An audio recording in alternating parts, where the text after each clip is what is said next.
All right, so we're coming close to the closing of our debate, but before we do our closing, we decided to do this question and answer section.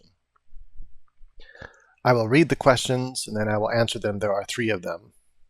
These are the questions from Drace to me. The first one is, what's the strongest evidence for naturalism? I feel like the strongest evidence for naturalism is the scientific method. Because prior to the scientific method, which is an empirical methodology, prior to this, there wasn't very many people that held to any form of physicalism or even naturalism. It wasn't a popular idea, which makes sense because then you're just trusting your senses. There's no really empirical method yet. And so you're just kind of, well, let's just kind of trust our senses and that's that. And we can have some empirical data there that is in the sense that everyone seems to agree that we're seeing this thing, but we know our senses could deceive us, and that's even true of science. But once the scientific method developed, the idea of physicalism, that all there is the physical world, or even naturalism, all there is the natural world, which by the way could include a natural form of panpsychism.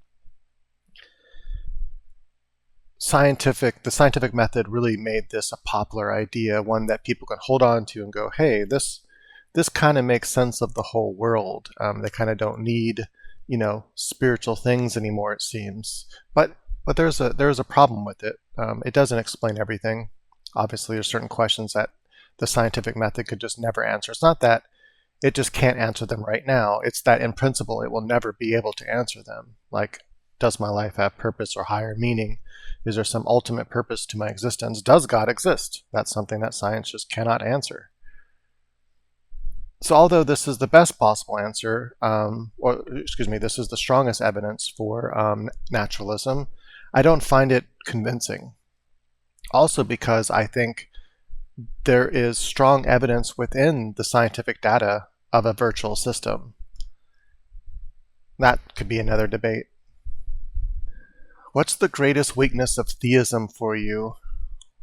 I would have to say it has to be the argument from evil, but not the logical argument from evil. I don't find that very convincing at all, because it's really easy to sidestep it. You just just logically speaking, without any emotions involved, I think it's pretty easy to answer, and that is, there could be an adequate reason as to why God allows suffering for some greater purpose, and that's all you need in order to defeat the logical argument from evil. It's just too easy to sidestep. There's no logical reason to be bound to it or feel like I logically have to give up God. So then it's really going to come down to, I think, an emotional appeal, but it's a strong emotional appeal. It's one that's very difficult to ignore. You see the suffering in the world and it sucks and you don't like it, and you're like, how do I have a good answer for that? I think I do. Partly given to me by the Holy Spirit and by church fathers, but a lot of the ideas are novel on my own. Drace has referred to it already, and that is my own theodicy. This gives me confidence that this is why suffering and all the different kinds of suffering exist, but it might not be comforting for everybody. But nonetheless, there's still this kind of nagging thing in the back of your mind that when you hear things on the news or you see a loved one, someone you really care about, suffering and there's nothing you can do, and you pray and it doesn't help because it's not within God's ultimate plan. It's not within the goodness of it, within God's provocation. God sees all things in all time and all places, and it's not the best move to heal that person because it doesn't maximize the goodness for all people, and that can be hard to accept. It's an emotional thing, but it's a difficult emotional thing. And I can understand why some people might even be mad at God, and that leads to their disbelief, but at the same time they kind of believe because they're still kind of seemingly mad. The problem of evil is difficult. It's not easy. Even if one has a good answer for it, like I said, there's still that emotional attachment there. There's still this sensation of, this just really sucks. That child's dying of cancer, and that sucks. So yeah, I think a problem of evil in different forms. As far as logical forms, probably the probabilistic one might be the best. The last question is, what would be the minimum that you would have to, or what would be the minimum that would have to happen for you to give up Catholicism? And so, by the way, I wrote my questions to Drace, and then he decided, you know what, he had some other questions I think planned, but he's like, I'm just gonna kind of mirror your questions, and I thought that's kind of cool.